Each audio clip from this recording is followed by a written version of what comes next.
everyone, it's me, Izzy. And me, Natalie. Today we have our final episode with Discover. Julian, Tim, Filomena and Caroline are back, alongside Julian's wife Janet, Tim's wife Bridget and Filomena's daughter Emily. They will be sharing about what helps and what makes it difficult when communicating with each other, as well as how speech and language therapists have helped them. Perfect, let's get started. Hello everyone, thank you so much for joining us today on the podcast. We want to start with some introductions, so we'll come first to Julian and Janet. If you could introduce yourselves and tell us about your relationship. Okay, I'm Julian Galpin and I had a stroke, and my wife is Janet Galpin. I'm Janet Galpin and he's my husband. Thank you. Really great to have you here today with us. And we'll come to Filomena and Emily. If you could introduce yourselves and tell us about your relationship. I'm Filomena Raftery, and this is my daughter, Emily January. Yes, hi, I'm Emily January, and my mum, Filomena, had a stroke 8 years ago. Yes. Thank you so much for joining us today. And finally, Tim and Bridget, could you introduce yourselves and tell us about your relationship? Hi, I'm Tim. I had a stroke in 2022, and this is my wife, Bridget. Yeah, and I'm Tim's wife. I'm Bridget. I'm Tim's wife. Been married for 26 years. A long time. Thank you so much for joining us today. Perfect. So this episode is all about support. So we thought the first question to ask would be, how do you find talking with each other? So what helps and what makes it difficult? So I thought we'd start with you, Julian and Janet. Maybe you could tell us a bit about how you communicate with each other, what helps and what makes it difficult. I think when we're working together, me and my wife, I think we can do fairly easily without any problems. I see other people, when other people, it's much more difficult. But with Janet and me, it's quite easy, and I can talk quite clear about anything. But it's more difficult with other people. Okay, and Janet, how do you help with new people? Are there techniques that you do to help support Julian? With new people, it's quite difficult. I mean, even our old friends, I keep telling them to look at Julian, on a one-to-one. Mm-hmm. Then if they understand that, and most of them do, and they realise that he has, if there's lots of people and everybody is talking across him, he'll never be able to pick it up, or be able to respond. So if you say, look, if you're talking to Julian, talk to him one-to-one and talk straight at him. Mm-hmm. And engage him basically, and then once he's been engaged, then he will respond. But he's not so good at proactive. He's not so good at starting a conversation. That's what he finds difficult, unless it's something that they've got in common. Okay, and it must be difficult then in kind of group settings where there's lots of people there at once and you can't look directly. yeah, it's very difficult. He's got an 80th birthday coming up in a month. So that's how exciting. We've always had big parties for zero, but we're just going away with the family, which will be fine. But I started to invite a few people and Julian went absolutely mad. No, I can't cope with more than 2 people at a time. I think I'd be the same, to be fair.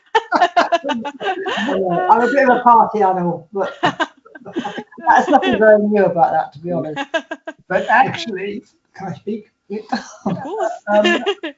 I find really, even with my 2 children, Daniel and Claire, I find it with them find it quite difficult. That's why lots of these people is impossible. But with even Daniel and Claire, I find it difficult. Well, because they, when we all get together, everybody and the kids are all chatting and it's all toing and froing, and that's what's difficult.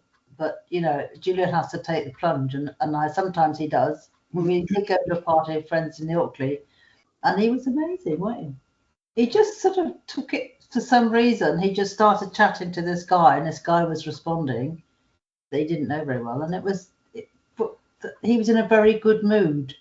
So Yeah. if he's in a good mood, he's much more up for it. So he's very affected by mood. Yes. I guess as well the environment, isn't it? Like if you had one person there to talk to, it's easier. So that's important.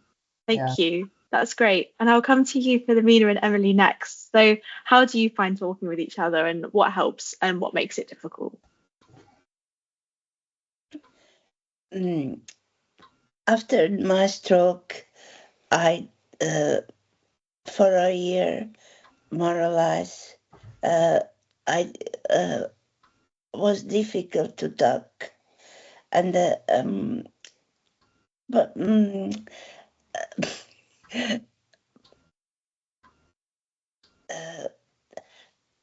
to my children, to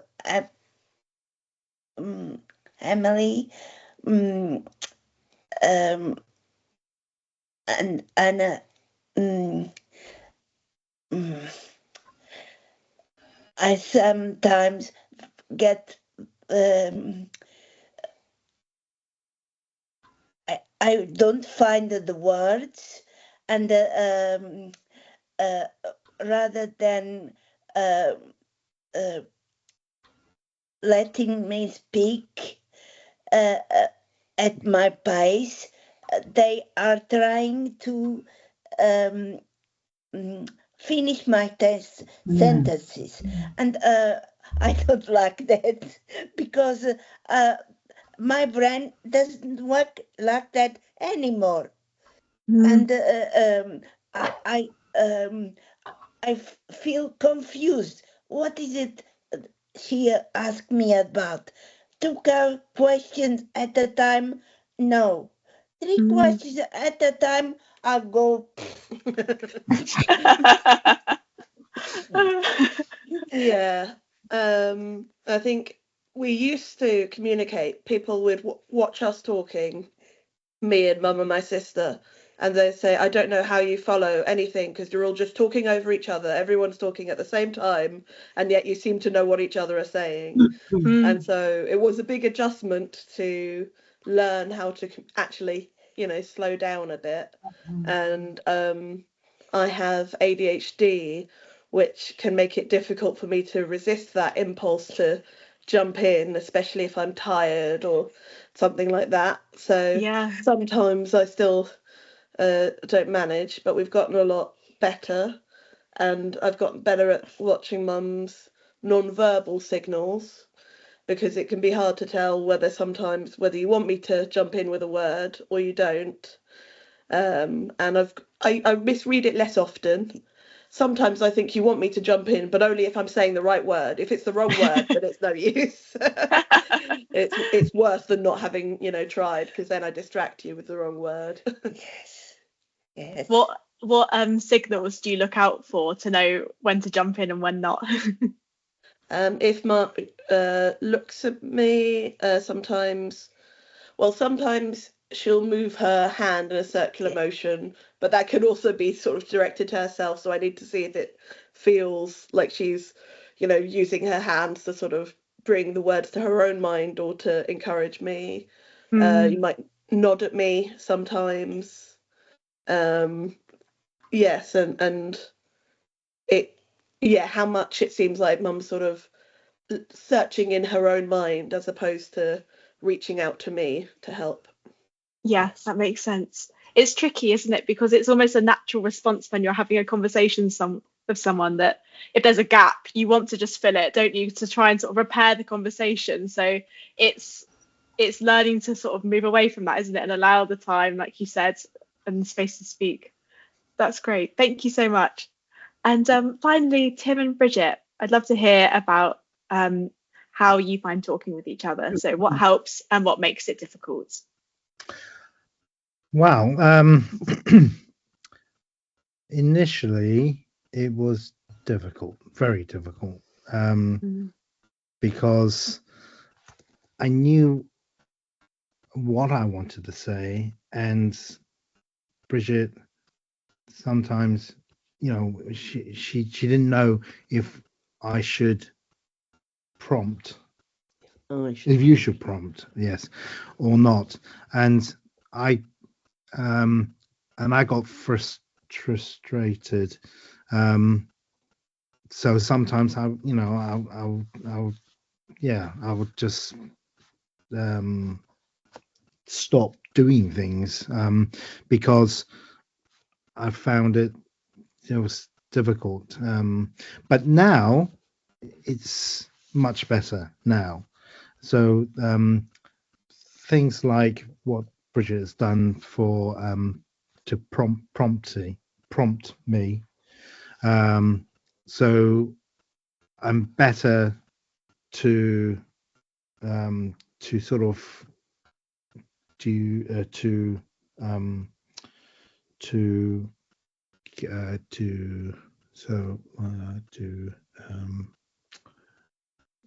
when you prompt it, and I can sort of I can give you the start of the word. That's right, so that I can figure out what I'm going to say the next bit. So I'm better with that. And I think Bridget does most of the time is just for prompting now, isn't it? A lot of the time, yes, most of the time. Yeah. We have, I would say, like the others. Initially, it's like learning a new language. It's an understanding of finding the right helpful way you can support your partner.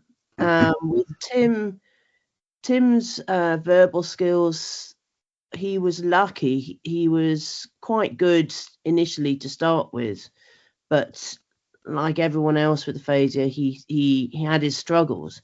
I think over the last 2 years for us, it's like learning a new way of communication. Just like the others, if there's too many people in the room, Tim really struggles. Too much noise, too much ambient noise makes it very difficult for him. Yes, definitely. Tim's always been a very visual person. I don't know if that's because both of us are,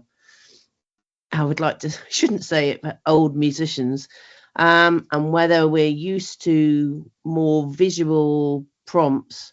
Maybe. But Tim's very, like Filomena, he uses his hands a lot. He always has right from the start, which has been a big asset, if you like. So if he gets stuck on the word, he often is able to sort of draw in the air maybe what he's trying to say.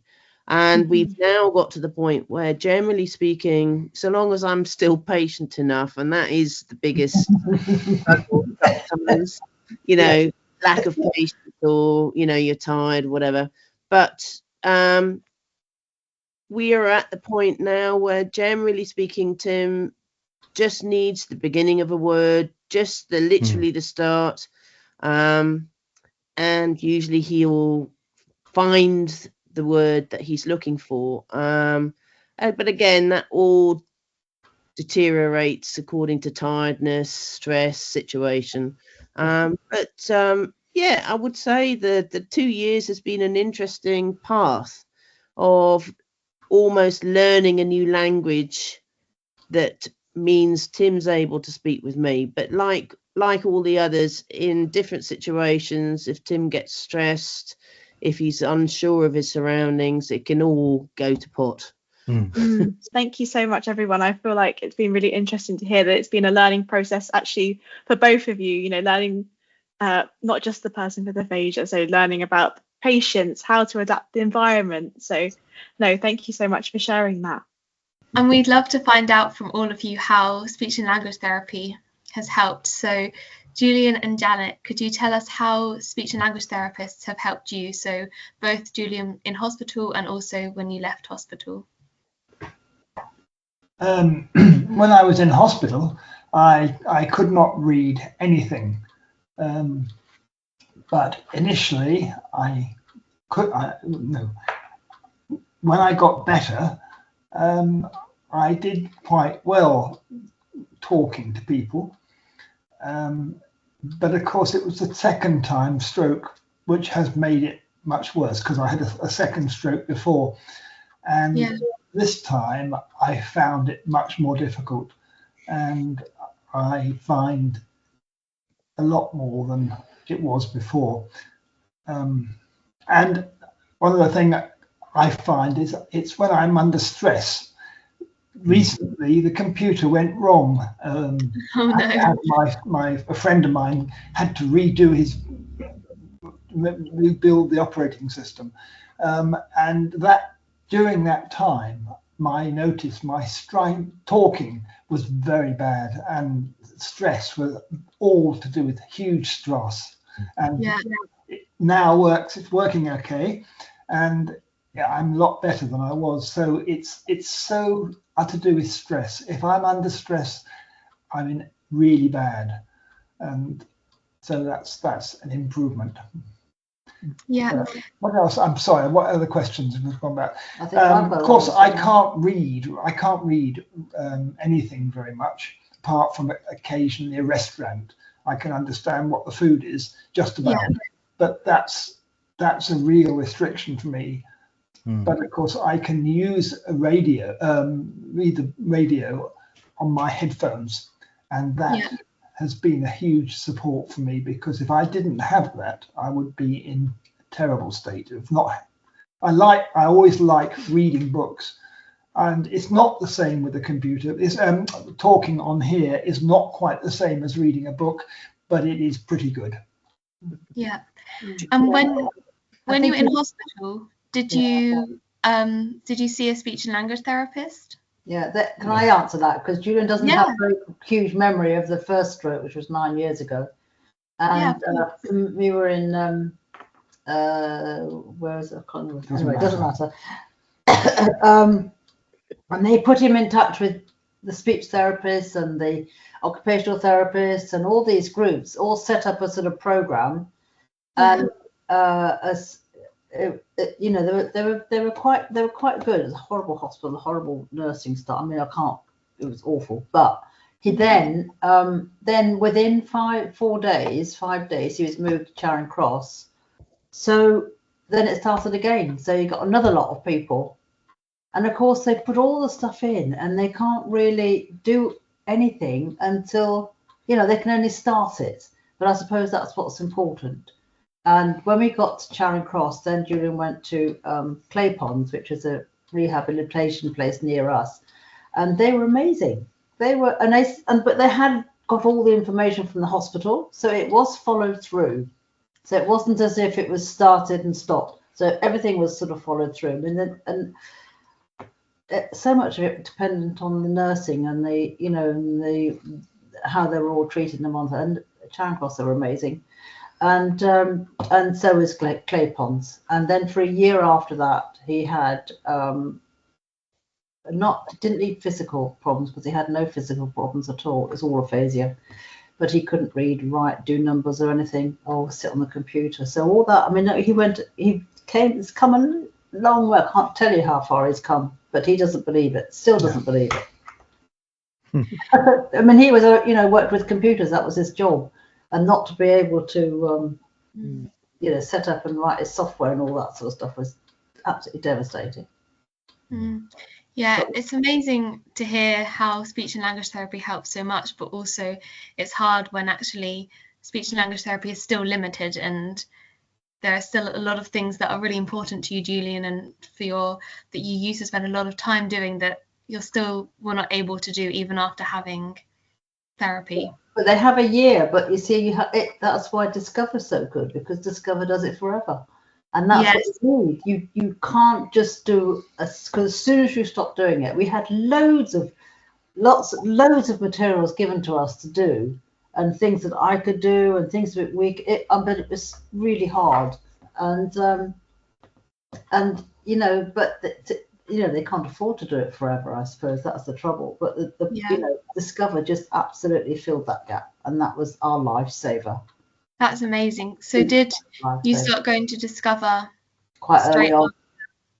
And he didn't want to go, I don't want to go, all this sort of stuff. I made you go. And, and within a very short time, you were completely okay, because everybody's so, it's just amazing. That's amazing to hear. Thank you. And Filomena and Emily, I'll come to you next. How did the speech and language therapists help you, both when you were in hospital, Filomena, and when you left hospital? When I was in hospital, the speech therapist was French. Oh. and because it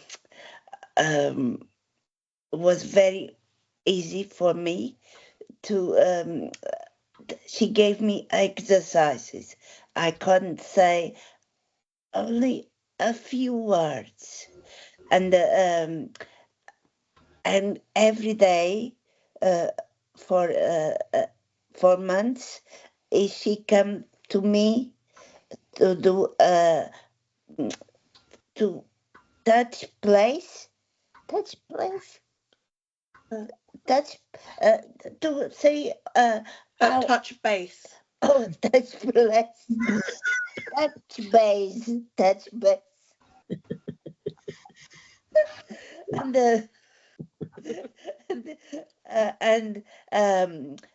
to do what I was doing, the exercises I was okay. And after that, I have in my house a few speech therapists for a year. Yeah, that's all we have. Yes, and then the next year I was able to go to a taxi to do downstairs on my own, and I got a taxi to take me to the Stroke Association. The Stroke Association. They helped me. Yes, for a year, and is a meeting of the Stroke Association, and they did acquire to help me on another day. Yes, and that helped me to be with people, because at the beginning I couldn't have television, I can't understand anything, I can't too many people talking, I can't understand anything, and my daughter said, "Oh, you are quite poetic, Mom, because the view is very good, but you say bucolic, and my head is a labyrinth." And I say some words that when you couldn't remember the word for post, but you remembered correspondence, so you had to check the correspondence. But I think Mum having a very big vocabulary was very helpful, and in multiple languages. Yeah. Though now, really only speak English, you'll understand the other languages you used to be fluent in. And I mean, that was one thing with the speech therapists. It largely very much, focused on speech, and then speech in English, a bit on reading, but not as much. But I thought they were very helpful. They led you to some apps and things you used. And now Mum always played word games, so now Mum still plays word games on her phone, and I can see how you're so much better at reading than you were, and even, you know, it's been 8 years, but the improvement still happens over time. Yeah. Yes, and my latest speech therapist is very good because we discussed politics. Wow. I adore politics. Yeah. And, And Mum, yes. I mean, now you're so well. We went to an appointment a few weeks ago, and you made a friend in the waiting room. You heard them speaking, was it Cantonese? And then you were talking to them about all the, Mum's taught English for speakers of other languages. So she always has stories of a student from whatever country people are from. And then you discussed that. And I think you're doing a lot more of, which is something you always did before, of just chatting to strangers wherever we go.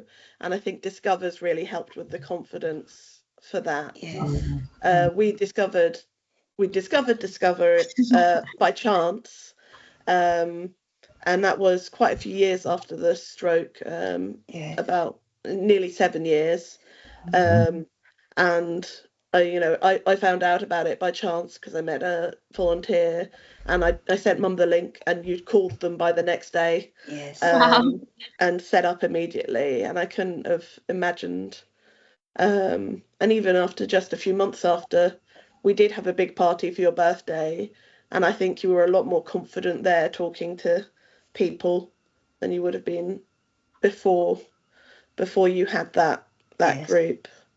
Yeah, that's so lovely to hear that you're able to have conversations with strangers and to make friends in the waiting room. I remember from the last episode we recorded with you, Filomena, that you were saying that that's something that's really important to you and something you really like to be able to do is talk to other people. So it's so great to hear that from having speech therapy and from being in Discovered that you're able to do this. Thank you. Yeah. And finally, Tim and Bridget, will come to you. How have speech and language therapists helped you both in hospital and when you left hospital? I think that definitely there were speech therapists there.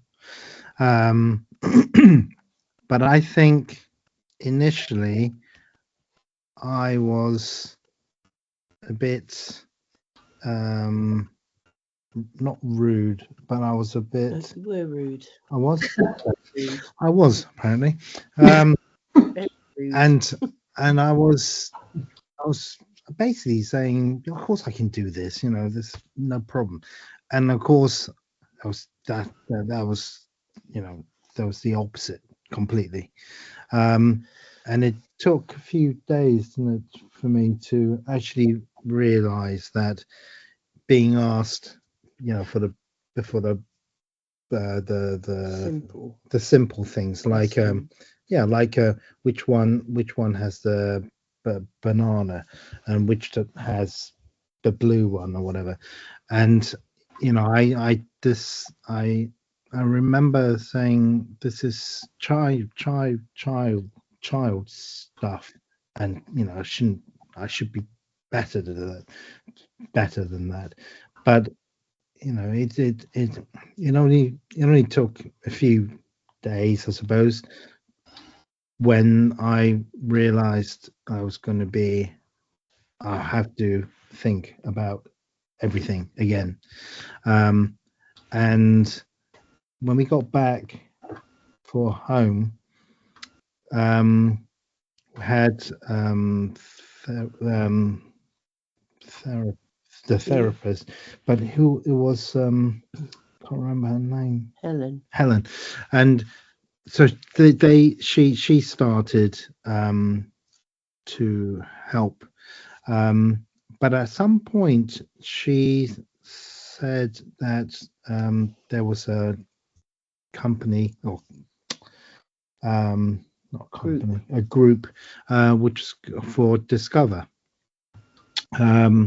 and I think I knew She encouraged you to join. She did, yes. And I knew literally at that time when it started, probably I don't know 5 minutes, I knew that that Discover would be the thing that will help me Most. Yes, and I would say that it is definitely the best thing that has happened to me. I would just say our journey is very similar, I think, to the other guy's experience. You know, the speech therapy was there right from the beginning, was, you know, very concentrated, very thorough, very patient, as I said, because Tim was very rude. I'll just leave your imaginations. And there was a lot of expletives used at the speech therapist in the beginning. There was a lot of expletives about, I'm not doing this. You can't I make do remember me. that, yes. I remember that. But once I think something clearly clicked in his mind that this was where he was at and this was how he was going to get back. It was a, you know, like everyone else, it was a slow but sure journey. But like everyone else, after about a year, our story has been complicated because we were in the middle of selling our house. So we were having to move. So the fact that we've actually moved twice means that his speech therapy journey has been quite interrupted because it's starting with a new team, starting with a new therapist, although we've been very lucky with the therapists that Tim's had. They've been really fantastic. Yes. But the one constant has been Discover, and, you know, it just highlights sadly the lack of funding that's there.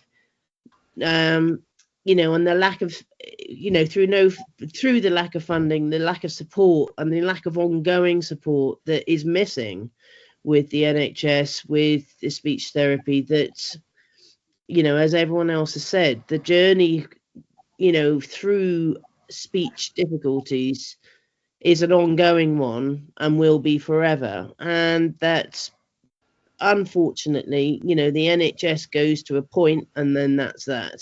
You know, you're sort of left, as, you know, when we moved to our home here a year ago, we're actually in East Sussex, you know, we finally got, after I think about 5 months wait, you know, got to see the speech therapy team here. But basically it was very clear that not that they couldn't help Tim, but just they couldn't help Tim because of financial, you know, there were others with greater need, if you like. So that because Tim was speaking pretty well by then, that was that, really. They couldn't offer us any more support. So from that perspective, Discover has been fantastic because it is the one ongoing thing that has really helped to build Tim's confidence and Absolutely. You know, his ongoing improvements. Definitely. And I said before, Discover I could do it. I would love to have that every day. Oh, I really would. Really, Yeah, we haven't really got that much love money, I'm afraid. We do three. We do 3 a week, just about. it's so lovely that you, Filomena, Julian and Tim have all been able to access Discover, and with the challenges of not being able to have continuous speech and language therapy in other ways, that actually you've been able to access Discover, and that's been able to have huge impacts on you. I did a carers assessment, which is with someone from the council to make sure that we're using all the resources available. And what he said was, you are, and I've never heard of this one. And actually, I did make sure he knew about Discover to pass it on to other people. Yeah. Because, I mean, especially as you do Zoom, so you don't have to, you know, we don't live near Leatherhead or wherever it is. Yeah. But we go to Kingston for face-to-face because we can get there. But otherwise, you can still do it on Zoom, which is what's so good. Doesn't matter Yeah. where you are. Yeah, definitely. Yeah, there's definitely so many pros of having therapy online and being able to access technology. As long as your computer works. Yeah. Yes, it can come with tech issues. Definitely, yeah. No, it's great. It's really amazing. Perfect. Thank you so much. Yeah, I think you've all highlighted it perfectly, that we really need that long-term support that you can get from charities like Discover, and also, not to make this all political, but the lack of funding for SLT. I mean, it would be quite hard to expect, to be honest, the NHS to do. I mean, we got a year and a half, but I think it's very difficult to expect them to do, because a lot of people with strokes, to give you long-term help. Yeah, absolutely. You're definitely very restricted by your trust policy and how many sessions you can give. But Depends where you are in the country, because we've got teaching Yeah. hospitals here, so we're very lucky, really. Because I was very lucky. Over 7 years, I have a year after my stroke, and after that, I have 3 months every year to the speech therapist. It's invaluable. After we moved, Mum was able to get some more, and then I think if you fight for it, if you fight for it, you can get quite a lot if you make a big thing. And that's essential. I didn't fight. I didn't make a big thing, but I was very lucky to get that. They offer 12 weeks. 12 weeks. No, 6 weeks. And they say, I'm at 12 weeks afterwards. And Mum's just so charming, she got them to extend it. Teach us your ways, obviously. I think you can extend things. I mean, there were lots of drop-in places here, but they weren't as guided as Discover. So it was a bit like just sitting around having a chat, and it wasn't really what Julian wanted at all. Yeah. So at least to Discover, you'll feel as though you're learning something, and they're actually on the, they have a purpose. So and you have that community, don't you, as well? Absolutely. And all the other activities that go on as well, That's so great. Yeah. Perfect. Thank you so much, everyone, for sharing your stories with us. You've shared such interesting things, and it's been great to hear about how you've supported each other and also how SLT has supported you. So thank you. Thank you, everybody. Thank you for joining us for today's episode, and we hoped you loved hearing from Julian, Tim and Filomena and their family members as much as we did. Keep your eyes peeled for our next episode in the UCL Communication Clinic series, where we discuss the Creative Language and Aphasia Clinic. We will be interviewing students who have worked there, as well as people with aphasia who have attended the clinic. See you next time. Bye.